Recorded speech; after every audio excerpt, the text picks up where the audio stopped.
back with Matt Freeman, and we were talking about Social Distortion, but we're going to get into the band that I like to talk about.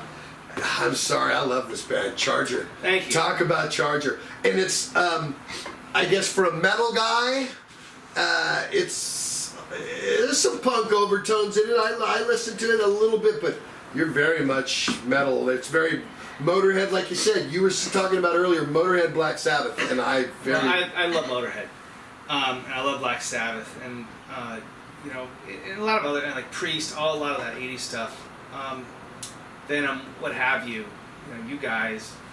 That's always been around. You know what I mean? And me, and Lars had a good point actually when he did your podcast. It's like Motorhead, and I would put AC/DC into this too, were the two records you could always play at a punk party. And people would be fucking stoked. Yeah. Motorhead definitely, and AC. If you don't like AC/DC, something's wrong with you anyway. Right. But so what happened with Charger was really interesting. Rancid had just come off this tour. We did a lot in 2017. We did this whole Green Day thing in Europe, and we did the whole Dropkicks, Boston to Berkeley thing. And my younger son wanted to take drum lessons. Right, he wanted to learn how to play drums, and I had known this guy Jason Willer, who'd been in the Enemies. He'd been around the punk scene forever. He plays in Jello's Guantanamo band, those guys. But he's a guy that I've known. I remember when he was a little kid, at the scene. And, he's a Rancid fan or whatever. And then, he ended up working at musicians. The place on Shattuck, Starving Musician. He worked there, and I'd see him. And I'm sure you have tour friends that you only see at Christmas. Because everyone's on tour and everyone's home at Christmas or in between tours or whatever. So or you see them on tour at a festival somewhere. Yeah, yeah, exactly. But you know what I mean. So, but if you're from here, sure. So I would see him every once in a while, and he'd ask me a few years before this, we should do something. I'm like, I don't need another. No, thank you. I don't want another band. I've done other stuff. I've been real lucky in my life, with Rancid, Operation Ivy. I did the stint in Social Distortion, the Transplants, MDC. I had my own Devil's Brigade. Devil's Brigade, right? I really worked hard on that thing. Went all over the place with that, and but I just, side bands are, they're difficult. They're hard, And one of my things, I was always afraid of, getting a band with some people, and everyone wants to be Green Day or Rancid tomorrow. So, but Jason anyway would talk to me about this. So anyway, then I went to his practice space, and I brought my son there. He was probably 10 at the time to learn drums, and Jason's a really good drum teacher. I don't think I could be a good teacher. I don't have the patience, but and he was talking. He said, we should really do something. And I had a big long break coming up. What do you want to do? What is that? What do you want to do? He's like, I don't know, we could do anything. And I'm like, I like Black Sabbath and Motorhead. If you want to play some Black Sabbath and Motorhead songs, just fuck it and not even try to disguise it. Just that's what I want to do. Or even the Priest, Sin After Sin, the proggy stuff. Yeah, stuff like that. Just fun stuff. When Charter first started off, we did a lot more of that stuff. But songwriting. We started songwriting and I started playing with him, and he's a really good drummer, and he can play anything.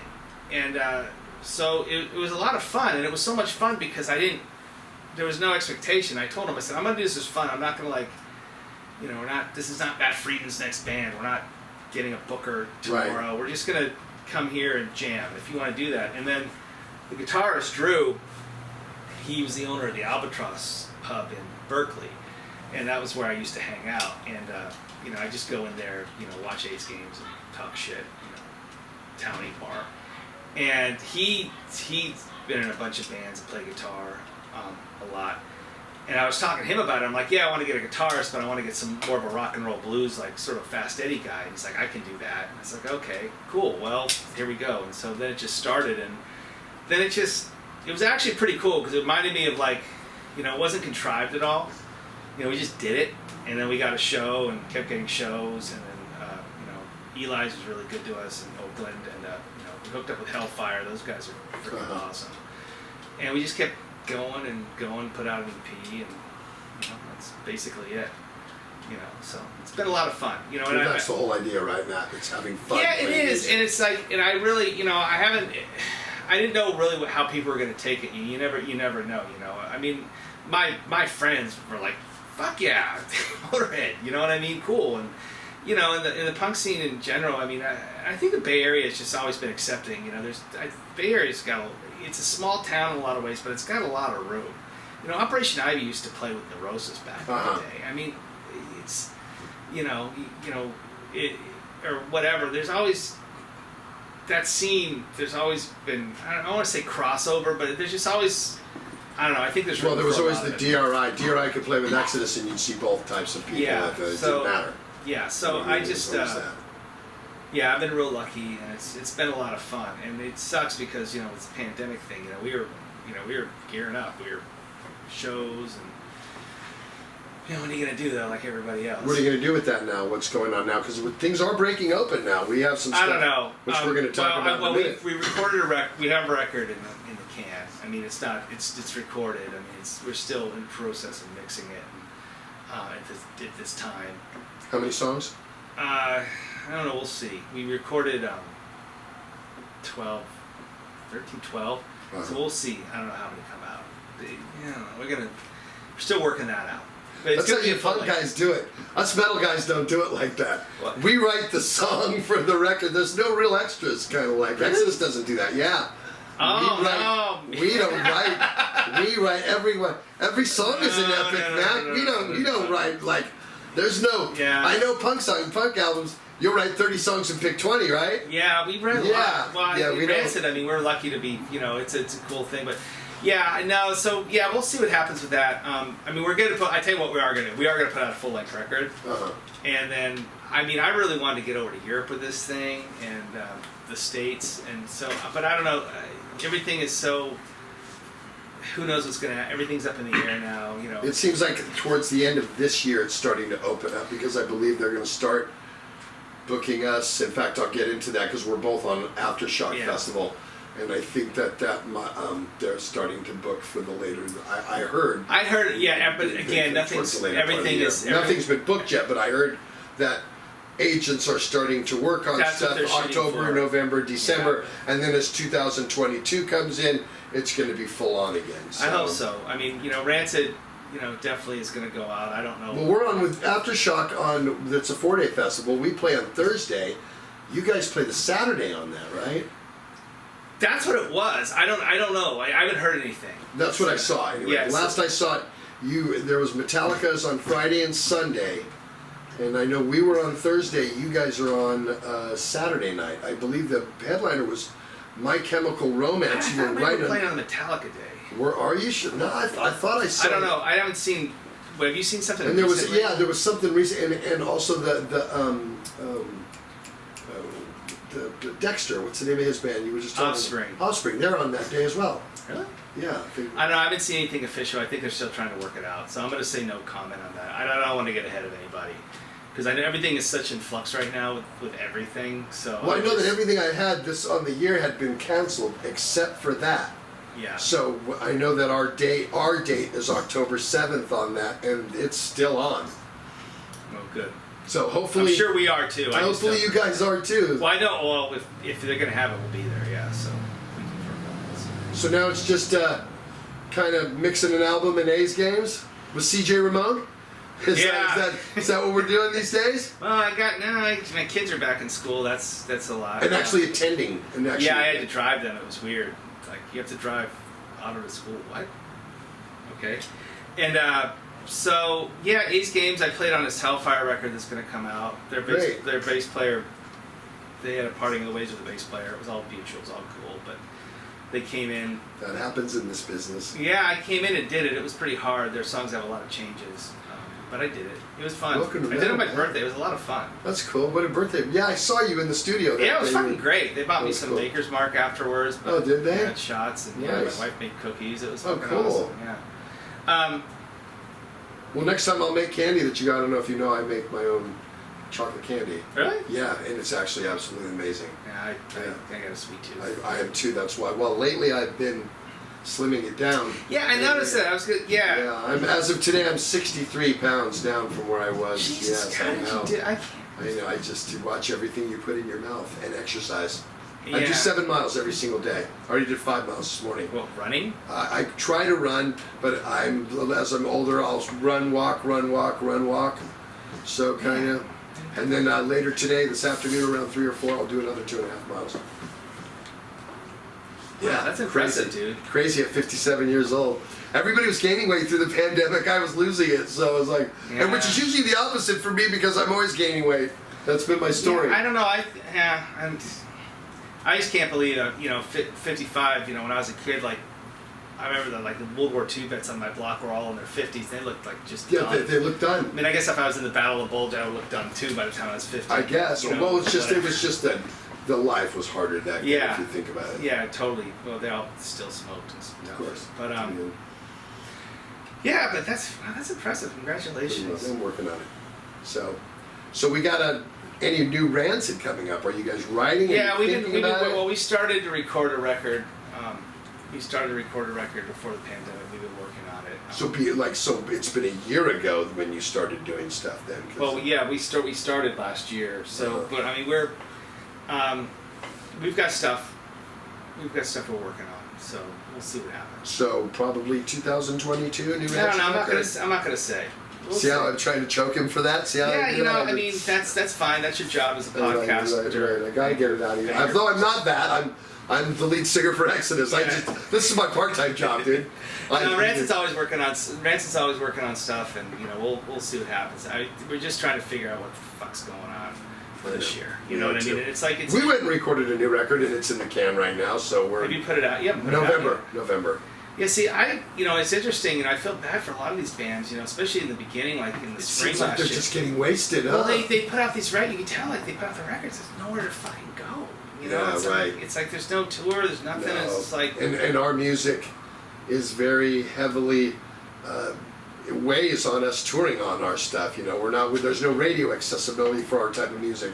If you're going to put a metal or a punk record out, you have to tour on it. You really but touring's a thing. People should see you live. I mean, that's Well, the exciting thing. I mean, that's why we love doing it, and So that's do why we. we do it. And it's like, it's always good to put out new stuff. And That's good to hear, too. I'm glad it's not a chore for you because to me it's not the same thing. Touring is not a chore.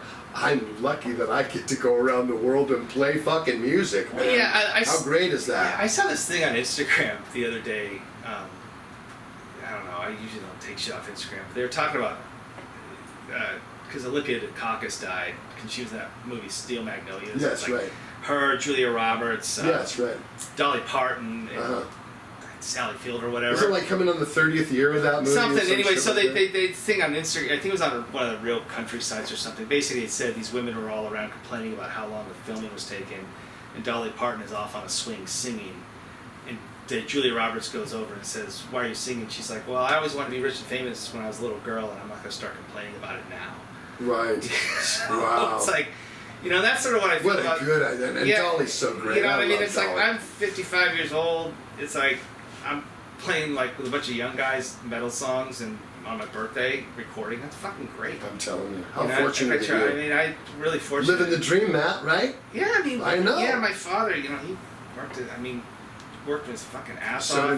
So did mine. Didn't have a lot of options when he was growing up. Neither did mine. Mine was a bottler. Worked at Coca-Cola and rode Harleys in Oakland. Oh, okay. And then he worked at RC Cola in the 70s in Oakland as well. That's back when they had factories. Yes, and stuff. exactly. So it was the thing, and we lived on a budget, and my mother bought a loaf of bread a week, and that was it. So if you wanted to have 10 sandwiches in a day, that was great, but there was no bread for the rest of the week, you know what I mean? So that was the way we lived. It's part of that. Yeah, but I mean, I don't know, I'm not going to start complaining. I don't complain ever. I don't complain ever. I'm very fortunate to be able to do a show, hang out with guys like yourself, get to play music on the level that I get to play it. I mean, God, plus. People buy my swag, plus. People buy my records, plus. There's so many pluses there. There's no minuses. I don't take this for granted. And any of the fans that I meet on the road or that come up to me, I'm very approachable. I'll sign and take a picture with anybody. I don't think, hey, can I take? Why not? Who am I? I'm nobody. Yeah, I try to be the same way. Be humble. I just can't It's a cool job that I get to do, but it's it doesn't make me better than anyone else by all means. It doesn't make me better than anyone.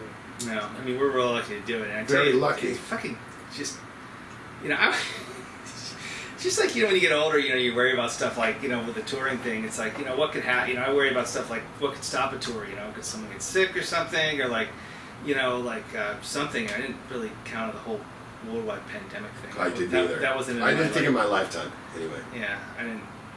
I guess I wasn't paying attention to what could happen. I don't know. I guess we all will now. Yeah, but hopefully, stuff will get going It will. sooner It will. rather than later. Always happens. The world always finds a way. Yeah.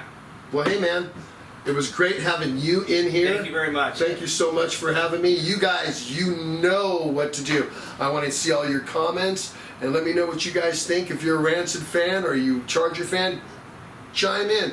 Tell me what you think. What your bass influences were. Was Matt Freeman one of your bass influences? Now that that you're people that watch this show, or younger guys, or even people that were influenced by you, I'm sure very much so. Yeah, thank you if you were influenced. And then you guys got to leave me comments, and remember to subscribe to my channel, because your numbers are good for us. And remember to share this with everybody. And we'll be doing more interviews like this as we got the vault back up again, and we got a couple of good ones coming in the next couple of weeks. But Matt, thank you so much for coming. Thanks for having me. I really appreciate it. This is a lot of fun, and can we have you in again? We can bring you in later. Anytime. I'll just come over here. We now come here and for talk. 40 minutes. We can hang out. We can talk A's baseball. You know what I mean? That's right. And I remember I was doing the show about a month ago when we were 0-6-1, and all of you baseball fans saw me wearing my swag, chimed in on me how the A's weren't going to do shit and it wasn't going to be their year. Yeah, let's go look at the standings right now, pal. We've turned it around. So for all you Oakland A's haters, yeah, there you go. So thank you, sir, for Thanks, coming buddy. in. I appreciate it. Thank And you we'll very much. see you guys on Zetro's Toxic Vault real soon.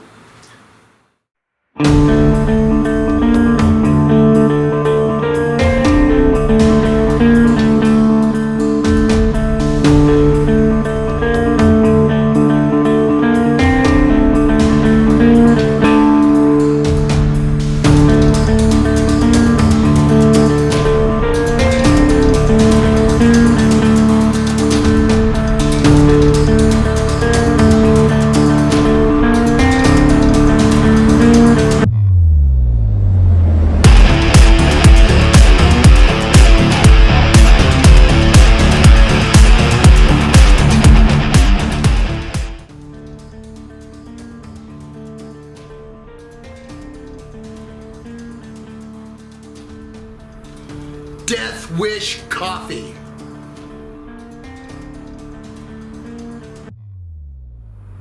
Hella hot sauce.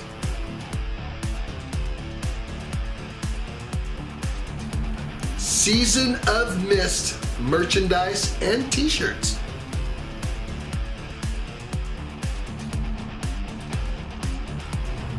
Cameo.